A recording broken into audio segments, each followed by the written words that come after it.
Hello, welcome back to fashion B by Pengili. അപ്പം നിങ്ങൾ തമ്മിൽ കണ്ട പോലെ തന്നെ കുറേ നാൾ കൂടി ഞാൻ വീഡിയോ ഇടുവാണ്. അപ്പം ഒരു മോർണിംഗ് സ്റ്റഡി വ്ളോഗെന്നോ അല്ലെങ്കിൽ ഒരു മോർണിംഗ് റൊട്ടീനോ എന്ത് വേണമെങ്കിലും പറയാം. ഞാൻ ഇതൊക്കെ ഇടണമെന്ന് പോലും വിചാരിച്ചല്ല. ഞാൻ അന്ന് ഇപ്പം എപ്പോഴും ഞാൻ ഹോസ്റ്റലിൽ പോകുമ്പോൾ വിചാരിക്കും കുറേ വീഡിയോ ഒക്കെ എടുത്ത് വെക്കണം, സെറ്റ് ആക്കണം എന്നൊക്കെ വിചാരിക്കും. പക്ഷെ അവിടെ ചെല്ലുമ്പോൾ നമ്മൾ മോസ്റ്റ്ലി ഞാനിത് പോകുന്നത് എന്തെങ്കിലും എക്സാം റിലേറ്റഡ് ആയിട്ടുള്ള കാര്യത്തിന് വേണ്ടിയിട്ടായിരിക്കും പോകുന്നത്, അല്ലെങ്കിൽ പേഴ്സണൽ ഇഷ്യൂസ്. അപ്പോൾ ആ സമയത്ത് എനിക്ക് ഒട്ടും സമയം കിട്ടത്തില്ല. ഞാൻ കിട്ടുന്ന എന്തെങ്കിലും സമയം ഉണ്ടെങ്കിൽ നേരെ ഇങ്ങ് വീട്ടിൽ പോരുകയും ചെയ്യും.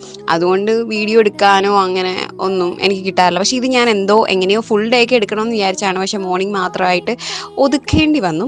അങ്ങനെ ഞാൻ രാവിലെ എണീറ്റ് ബെഡ്ഷീറ്റും ബ്ലാങ്കറ്റും ഒക്കെ മടക്കി വെച്ചു. അത് കഴിഞ്ഞിട്ട് എന്നോട് ഇപ്പം ഞാൻ ഇടയ്ക്ക് പറയുകയാണ്, എല്ലാവരും എന്നോട് ചോദിക്കാറുണ്ട്, എന്താ മോളെ വീഡിയോസ് ഒന്നും ഇടുന്നില്ലേ, നിർത്തിയോ, എന്താ മടുത്തോ, അങ്ങനെയൊക്കെ ചോദിക്കുന്നവരുണ്ട്. അല്ലാതെ ഇപ്പം വീഡിയോസൊക്കെ മിസ് ചെയ്യാറുണ്ട് എന്ന് പറയുന്നവരും ഉണ്ട്. അപ്പോൾ എല്ലാവർക്കും വേണ്ടിയിട്ട് ഞാൻ പറയുകയാണെങ്കിൽ ചാനലൊന്നും നിർത്തിയിട്ടില്ല, ഞാൻ നിർത്താനും ഉദ്ദേശിക്കുന്നില്ല. പിന്നെ നമ്മുടെ സ്റ്റഡീസിന് കുറച്ചും കൂടി ഇമ്പോർട്ടൻസ് കൊടുക്കുന്നതുകൊണ്ടാണ് എപ്പോഴും ബ്രേക്ക് വരുന്നത്. സ്റ്റഡീസ് കാരണമായിരിക്കും, എക്സാംസോ അങ്ങനെ എന്തെങ്കിലും വരുന്നത്. ഇനിയും അങ്ങനെ ഒരു ബ്രേക്ക് വരാതെ മാനേജ് ചെയ്ത് പോകണം എന്നാണ് എൻ്റെ ഒരു ആഗ്രഹം. അപ്പോൾ എന്തായാലും അങ്ങനെ തന്നെ പോട്ടെ എന്ന് ഞാനും നിങ്ങളും പ്രാർത്ഥിക്കണം. അങ്ങനെ ഞാൻ ബെഡ്ഷീറ്റൊക്കെ അടുക്കി വെച്ചിട്ട് മുടിയൊക്കെ ഞാൻ തലേ ദിവസം പിന്നി വെച്ചതൊന്ന് അയച്ചിടും. എന്നിട്ട് ഒരു ബണ്ണ് പോലൊക്കെ ഒന്ന് കെട്ടി സെറ്റപ്പാക്കി വെക്കും.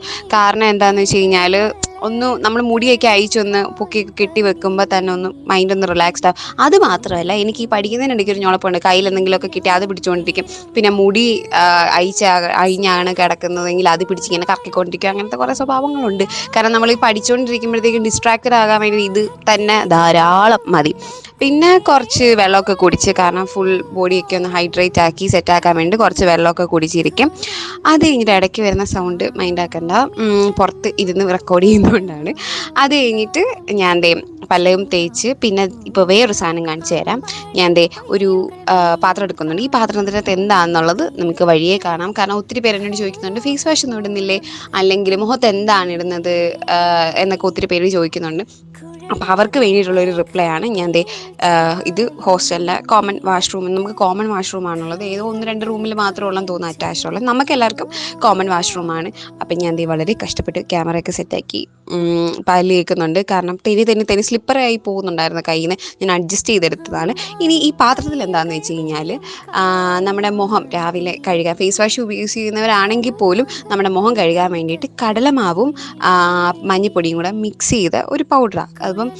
ഇപ്പം എന്താ പറയുക, ഒരു 3:1 റേഷ്യോയിൽ എടുക്കുന്നതായിരിക്കും കടലമാവ് മഞ്ഞൾപ്പൊടി കുറച്ചെടുക്കുന്നതായിരിക്കും നല്ലത്. കാരണം എന്താണെന്ന് വെച്ച് കഴിഞ്ഞാൽ നമ്മൾ ഇങ്ങനെ സ്ക്രബ് ചെയ്യുന്നത് കൊണ്ട് തന്നെ, നമ്മൾ ഡെയിലി യൂസ് ചെയ്യുന്നതുകൊണ്ടും പുറത്തൊക്കെ പോകുമ്പോഴത്തേക്കും മഞ്ഞ് ചിരിക്കും. അതുകൊണ്ട് തന്നെ ഒരു 3:1 റേഷ്യോയിൽ എടുക്കുന്നതായിരിക്കും എപ്പോഴും നല്ലത്. അങ്ങനെ ഇപ്പം തന്നെ നിങ്ങൾക്ക് കാണാൻ പറ്റും, ഒരു ഇൻസ്റ്റൻറ്റ് ഒരു ഗ്ലോ പോലെ വരുന്നില്ലേ ഫേസിൽ. കാരണം എന്താണെന്ന് വെച്ച് കഴിഞ്ഞാൽ നമ്മൾ ഇതെല്ലാം നാച്ചുറലായിട്ട് കൊടുക്കുന്ന സംഭവങ്ങൾ. അപ്പോൾ ഞാൻ ഡെയിലി യൂസ് ചെയ്യുന്നതുകൊണ്ട് എനിക്ക് അതിൻ്റെ ഡിഫറൻസ് നല്ലപോലെ മനസ്സിലാവുന്നുണ്ട്. ഫേസ് വാഷ് യൂസ് ചെയ്യുന്നവരാണെങ്കിൽ പോലും അവർക്കിത് ഉപയോഗിക്കാവുന്നതേ ഉള്ളൂ. രാവിലെ കഴുകിയിട്ട് പിന്നീട് ഫേസ് വാഷ് ഇടുന്നു, അല്ലെങ്കിൽ അത് ഫേസ് വാഷ് ഉപയോഗിച്ച് കഴിഞ്ഞാൽ കടലമാവിട്ടൊക്കെ ഒന്ന് കഴുകുന്നത് നല്ലതായിരിക്കും. അത് കഴിഞ്ഞിട്ട് ഞാൻ രാവിലെ വന്ന് പഠിക്കാനിരുന്നു. ഇനി അങ്ങോട്ട് ഒരു ഫുൾ റുട്ടീൻ സ്റ്റഡീസ് തന്നെയാണ്. കാരണം എക്സാമിനോടനുബന്ധിച്ച് ഞാൻ എടുത്ത് വെച്ചിരുന്നൊരു വീഡിയോ ആണ്.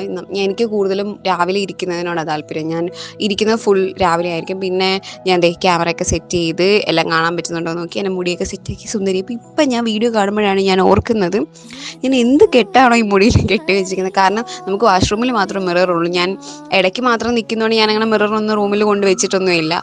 പിന്നെ അതുകൊണ്ടാണ് ഞാനിപ്പോൾ നോക്കിയപ്പം മുടിയൊക്കെ എങ്ങനെയോ ഇരിക്കുന്നു. അതൊക്കെ പോട്ടെ. അങ്ങനെ ഞാൻ ഫുൾ സ്റ്റഡിയിലോട്ട് കോൺസെൻട്രേറ്റ് ചെയ്ത് പഠിക്കാൻ വേണ്ടിയിട്ടിരുന്നു. യൂട്യൂബ് വീഡിയോസ് കണ്ടിട്ട് നോക്കാറുണ്ട്. പിന്നെ ഞാൻ PDF എല്ലാം എടുത്ത് ലാപ്പിലോട്ടാണ് ആക്കുന്നത്. നോട്ടിൻ്റെ PDF ആണെങ്കിലും എല്ലാം ലാപ്പിലോട്ടാക്കിയിട്ട് ഞാൻ തന്നെ ഷോർട്ട് നോട്ട് ഉണ്ടായി. എനിക്ക് ഈ ഒത്തിരി തിയറിറ്റിക്കൽ നോട്ട് ഒത്തിരി കാണുമ്പോൾ എനിക്ക് ഭയങ്കര ബുദ്ധിമുട്ടാണ്. അതുകൊണ്ട് ഞാൻ തന്നെ ഷോർട്ട് നോട്ട് ഉണ്ടാക്കി എഴുതും. ഇത് തന്നെയാണ് പണി. കുറേ പേപ്പറൊക്കെ ഇങ്ങനെ എഴുതി എനിക്ക് എൻ്റെ ഹാൻഡ് റിട്ടൺ ആയിട്ടുള്ള എന്തെങ്കിലും ഉണ്ടെങ്കിൽ എനിക്ക് പഠിക്കാൻ പറ്റത്തുള്ളൂ, അല്ലെങ്കിൽ ഭയങ്കര ബുദ്ധിമുട്ടാണ്. അതുകൊണ്ട് തന്നെ ഞാൻ ലാപ്പൊക്കെ സെറ്റ് ചെയ്ത് ഇനി അങ്ങോട്ട് ഫുൾ എഴുത്തായിരിക്കും നിങ്ങൾ കാണാൻ പോകുന്നത്. അപ്പം ഞാൻ പറഞ്ഞ പോലെ എന്താണ് ഇത്രയും നാൾ വീഡിയോ വരാൻ ലേറ്റായത്, ഒത്തിരി ഡിലേ വന്നു, കുറേ റീസൺ ഞാൻ പറഞ്ഞല്ലോ. എല്ലാം സ്റ്റഡീസ് കാരണമാണ്. എപ്പോൾ ബ്രേക്ക് വന്നാലും സ്റ്റഡീസാണ്. പിന്നെ എന്തെങ്കിലും വയ്യായ്മയൊക്കെ വന്നു കഴിഞ്ഞാലാണ് ഈ ലോങ് ഒരു ബ്രേക്ക് ഇതിനിടയ്ക്ക് നടക്കുന്നത്. അല്ലാതെ നമ്മൾ നിർത്താനോ അല്ലെങ്കിൽ ഇതൊരു ഗ്യാപ്പ് ഇടണമെന്നൊന്നും വിചാരിച്ചിട്ടല്ല. അപ്രതീക്ഷിതമായി വരുന്ന പ്രശ്നങ്ങൾ കാരണം നിർത്തി ഇടയ്ക്കിടയ്ക്ക് ഗ്യാപ്പ് വരുന്നതാണ്. ഇനിയും കണ്ടിന്യൂസ്ലി വീഡിയോ ഇടണം എന്ന് തന്നെയാണ് എൻ്റെ ഒരു ആഗ്രഹം. ഒരു ഗ്യാപ്പ് പോലും വരാതെ നല്ല പക്ക ആയിട്ട് വീഡിയോസ് ഇടണമെന്ന് തന്നെയാണ് ആഗ്രഹം. അതിന് നിങ്ങളുടെ സപ്പോർട്ടെല്ലാം വേണം. പിന്നെ ചാനൽ ഇതുവരെ സബ്സ്ക്രൈബ് ചെയ്യാത്തവരാണെങ്കിൽ തീർച്ചയായിട്ടും ചാനൽ സബ്സ്ക്രൈബ് ചെയ്യുക. കാരണം നമ്മൾ ഏകദേശം എനിക്ക് തോന്നുന്നു 60-70% ആൾക്കാരും സബ്സ്ക്രൈബ് ചെയ്യും. നമുക്ക് പുതിയ പുതിയ സബ്സ്ക്രൈബേഴ്സ് വരുന്നുണ്ട്. അവർക്ക് വെൽക്കം ടു അവർ ഫാമിലി. കുറേ പേര് നമ്മൾ ചാനൽ സബ്സ്ക്രൈബ് ചെയ്യാത്തവരാണ്. കൂടുതൽ ഒരു 70% സബ്സ്ക്രൈബ് ചെയ്യാതെ കാണുന്നവരാണ്. അപ്പം നിങ്ങൾ കാണുവാണെങ്കിൽ ഈ വീഡിയോയുടെ ഇവിടം വരെ എത്തിയിട്ടുണ്ടെങ്കിൽ തീർച്ചയായിട്ടും ചാനൽ സബ്സ്ക്രൈബ് ചെയ്യുക. പിന്നെ നിങ്ങൾ ബെല്ലൈക്കൺ ഓണാക്കി വെച്ച് കഴിഞ്ഞാൽ നിങ്ങൾക്ക് ഓൾ ഓപ്ഷൻ ഞെക്കി വെച്ച് കഴിഞ്ഞാൽ നിങ്ങൾക്ക് എപ്പോഴും അലേർട്ടായിരിക്കും. ഞാൻ ഏത് വീഡിയോസ് ഇട്ട് കഴിഞ്ഞാലും നിങ്ങൾക്ക് ഉടനെ നോട്ടിഫിക്കേഷൻ വരുന്നതായിരിക്കും. പിന്നെ മാക്സിമം നമ്മുടെ സ്കിപ്പ് ചെയ്യാതെ വീഡിയോസ് കാണാൻ നോക്കുക. നമ്മളൊക്കെ തുടങ്ങി വരുന്നതല്ലേ ഉള്ളൂ. അപ്പം മാക്സിമം സപ്പോർട്ട് ചെയ്യുക. അപ്പം ഇത്രയൊക്കെ ഉള്ളൂ. ഞാൻ ഇനി കഥയൊന്നും പറഞ്ഞ് വലിച്ചു നീട്ടി കുളവാക്കുന്നൊന്നുമില്ല. നിങ്ങൾ എന്നെ മാക്സിമം സപ്പോർട്ട് ചെയ്യുക. ഇതുവരെ സപ്പോർട്ട് ചെയ്ത് കൂടെ എന്നെ സപ്പോർട്ട് ചെയ്ത് നിൽക്കുന്ന ഒത്തിരി ഫ്രണ്ട്സ് ഉണ്ട്, ഒത്തിരി ഫാമിലി മെമ്പേഴ്സും ഉണ്ട്. അതുപോലെ തന്നെ ഒത്തിരി എന്താ പറയുന്നത്, ഒത്തിരി എനിക്ക് സ്നേഹം കൂടുതലുള്ളത് നമ്മുടെ സബ്സ്ക്രൈബേഴ്സിനോടാണ്. Thank you so much. അപ്പം ബൈ.